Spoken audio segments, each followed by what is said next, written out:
It's part of our continued conversation about windows and mirrors and sliding doors. I think reading Jewish stories gives people an opportunity to gain some empathy, to see with Holocaust stories the things that we have gone through and survived, to read a contemporary story and realize that someone is not as different as you think they might be, I think is important.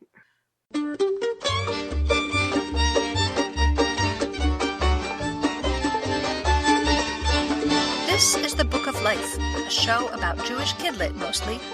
I'm Heidi Rabinowitz. It's Book Award season. The Sidney Taylor Book Award recognizes the best Jewish kidlit each year. I spoke with Rebecca Levitan, chair of the Sidney Taylor Book Award Committee, as she revealed the 2020 winners of the award.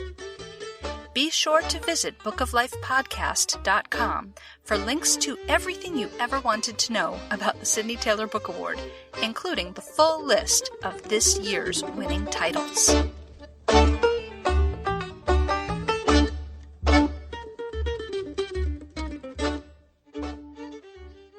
Rebecca Levitan, welcome to the Book of Life podcast.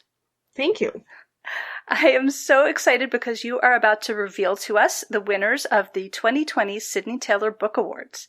But first, please give us a little bit of background about the Sidney Taylor Book Award.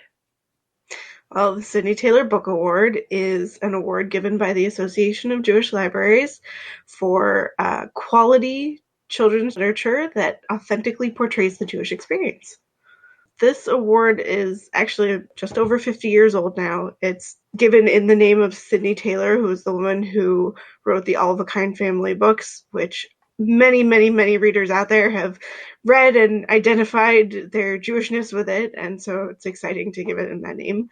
It's sponsored by Jo Taylor Marshall, who is Sidney Taylor's daughter, and who's just an absolute delight. She's really wonderful. We give a picture book award, a middle grade book award, and a young adult, along with honors and a notable list. Okay, good. Last year, for the first time, the Sidney Taylor Awards were announced at the high-profile Youth Media Awards event at the American Library Association midwinter meeting, along with really well-known awards like the Caldecott and the Newbery. So what was that like? It was a huge thrill. It was amazing to be in this enormous, enormous room.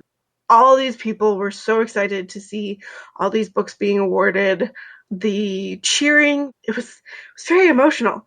And then afterwards, to go around to the publishers to give them the seals for their books and have the publishers be super excited about it and other people complimenting us on, great choices. It was so amazing. And then so many teachers and librarians sit there and watch the cast of it and start ordering right then.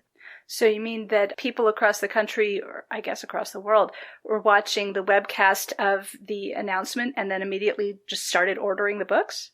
Yeah, I know so many Wow. teachers and librarians who do that or start requesting them from their libraries so that their students can see it. It's really cool. So having the Sidney Taylor Award included in the ALA announcements is making a difference to the success of these titles.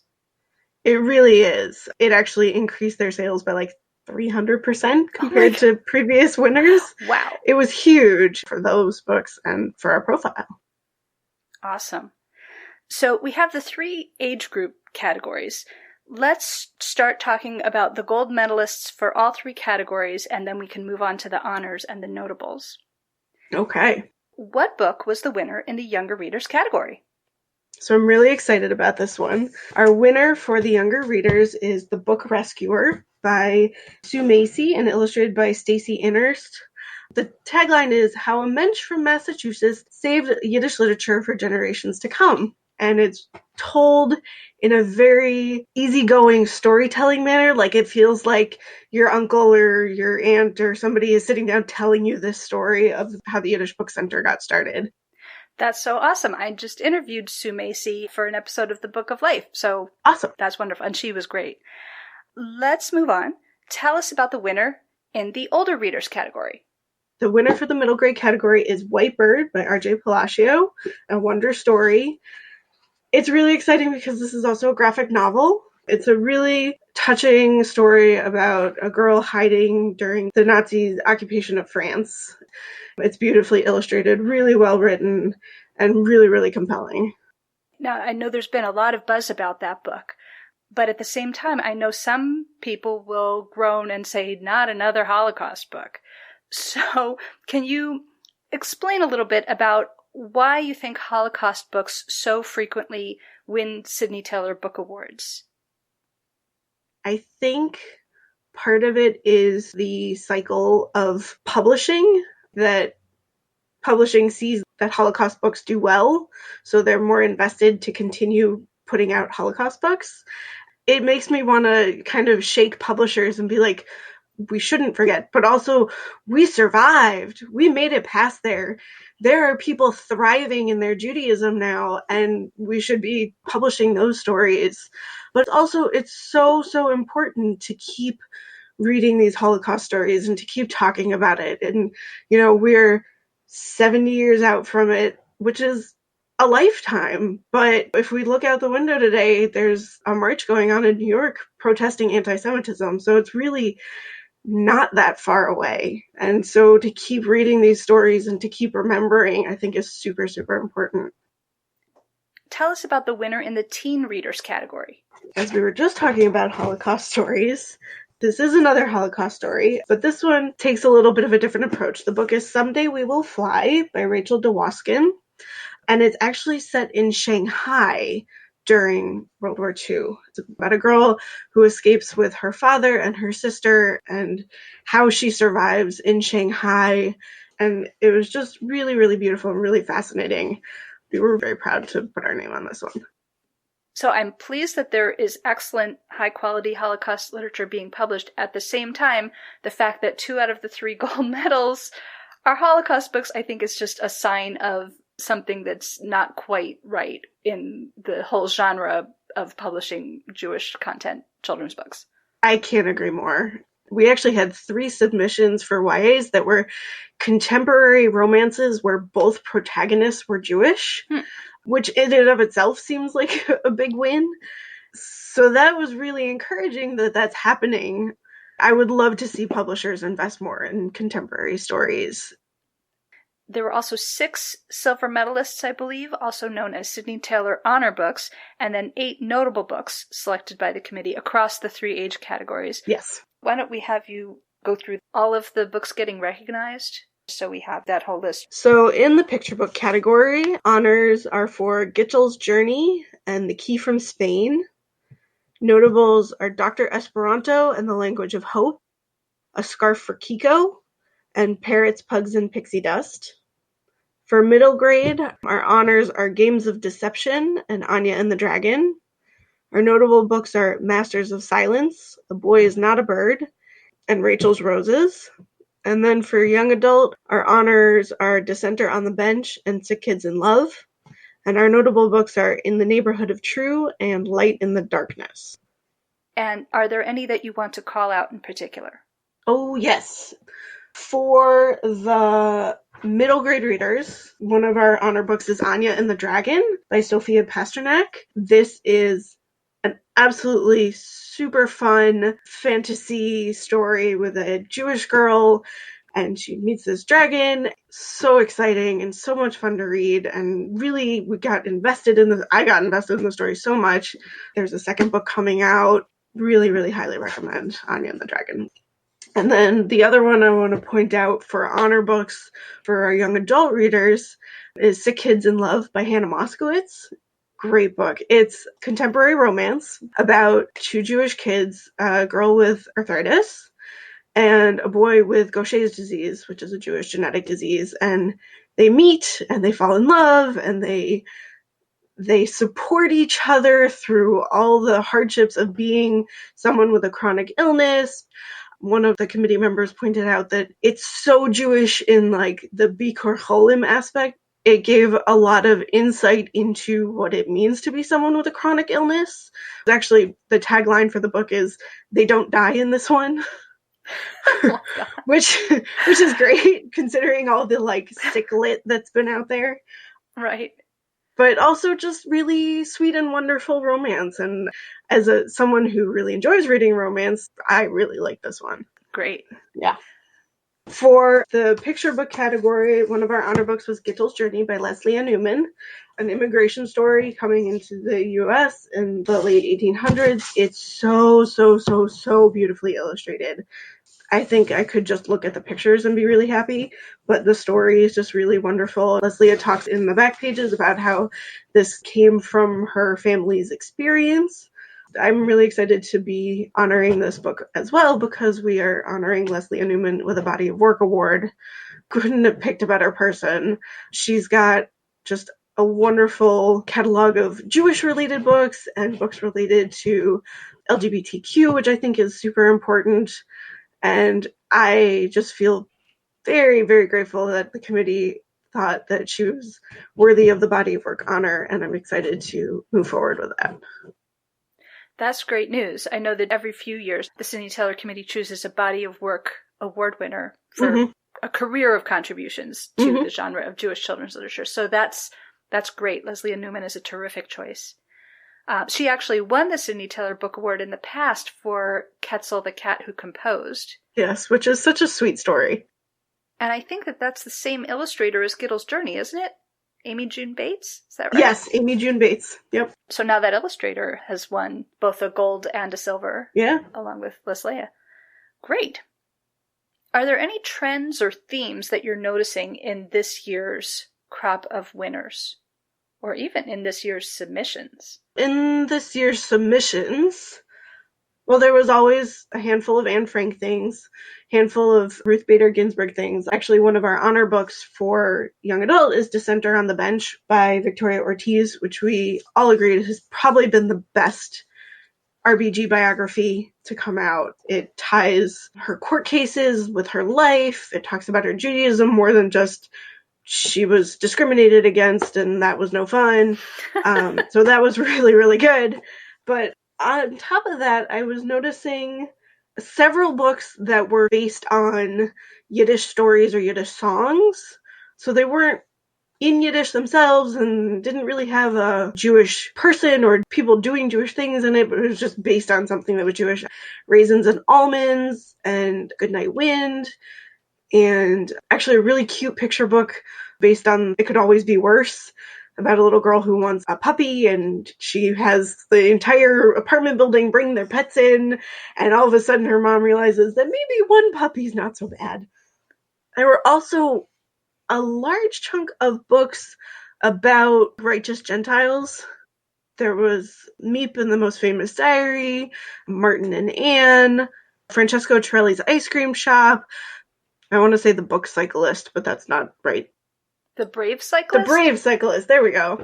But a bunch of books that are sort of peripherally about Jews because they were about righteous Gentiles. Oh, The Brave Princess and Me, which was really, really interesting about Princess Alice, who was actually Prince Philip's mother and saved some people during the Holocaust. So there were a lot of those. And then, like I said, contemporary young adult stories, a lot of casual diversity. So books that had Jews in it, but that wasn't really part of it. Those were some of the things I noticed. Okay, good. In the past several years, the winning authors and illustrators have been part of a Sidney Taylor Book Award blog tour, which is like a book tour except they appear on blogs instead of live in bookstores. Will that be happening again this year? It will be. Our blog tour will be happening Sunday, February 9th through Thursday, February 13th. And we're very excited about it. If listeners want to find out more about the Sidney Taylor Book Award or the blog tour or get a list of winners that they can easily print out, where can they find that? So if you're looking for more information, it's sydneytaylorbookawards.org. And I just want to make sure everybody heard that's awards with an S, plural.org. Yes. Is there anything else that you want to talk about that I haven't thought to ask you? Yes. I would love to thank the committee. They've worked really, really hard this year and were very, very thoughtful in what they awarded. I want to first thank Sylvie Schaffer, Shoshana Flax, and Rivka Yerushalmi because they are all finishing their term this year. And then I'd like to thank the rest of the committee, Marjorie Schuster, Marjorie Engel, Rena Citrin, past chair, Susan Cusell, who without her, I don't think I would have made it through this year. And of course, we'd like to thank Joe Taylor Marshall for supporting this award and continuing to make sure that we have this for all the readers. A year ago, on the Book of Life podcast episode announcing the 2019 Sidney Taylor Book Award winners, we were talking about AJL's Love Your Neighbor book lists, because at that time, the Tree of Life shooting in Pittsburgh was pretty recent. And unfortunately, as we're speaking now in January 2020, we have had additional shootings and stabbings and vandalism and other violence. And I want listeners to know that I have set up a page at bookoflifepodcast.com linking to some ways that everyone can help. The tab at the top of the page is labeled Stand Up. Rebecca, can you talk about how the Sidney Taylor Book Awards can make a difference in helping the world? It's part of our continued conversation about windows and mirrors and sliding doors. I think it gives readers an opportunity to gain some empathy, to see with Holocaust stories the things that we have gone through and survived, to read a contemporary story and realize that we're not that different from anybody else. And so I think reading Jewish stories gives people an opportunity to see, like, we may go to synagogue on Saturday, we may light Hanukkah candles instead of having a Christmas tree, we may stop eating bread for a week in the spring, but we still like to read Harry Potter, we still want to go spend time with our friends and family. And so to know that someone is not as different as you think they might be, I think is important. So, as you know, on the Book of Life, we always have a Tikkun Olam segment. Is there any action that you would like to invite listeners to take to help heal the world? So I was thinking about this, and my gut reaction to this question right now is to ask listeners to wear their Judaism proudly, to walk out with a Star of David on, to not let fear cower you right now. I think if we continue to show the world that we are around and we're here to stay and we're not about to go running, I think is really important. Great. And for listeners who aren't Jewish, how can they help?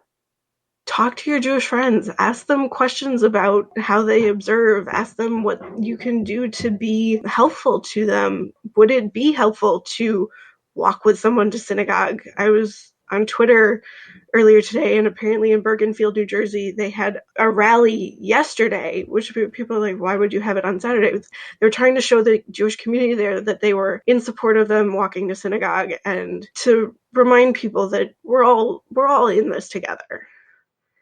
Rebecca Levitan, mazel tov on your wonderful work on the Sidney Taylor Book Award Committee, and thank you so much for joining us today.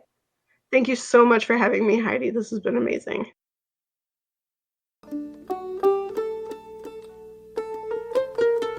Hi, this is Jeff Gottesfeld.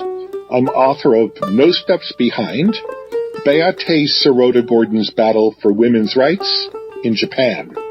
I'll be joining you soon on the Book of Life podcast. I'd like to dedicate my episode to the proposition that the famous are rarely significant, and the significant are rarely famous.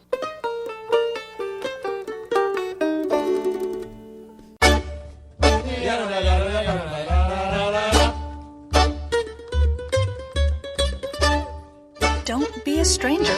Say hi to Heidi at 561-206-2473 or bookoflifepodcast@gmail.com. Check out our Facebook page or our Facebook discussion group, Jewish Kidlit Mavens. We are occasionally on Twitter, too. There are lots of ways to support the show through Patreon and through donations to our home library, the Feldman Children's Library at Congregation B'nai Israel of Boca Raton, Florida. You can find links for all of that and more at bookoflifepodcast.com.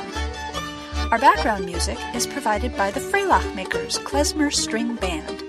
Thanks for listening, and happy reading.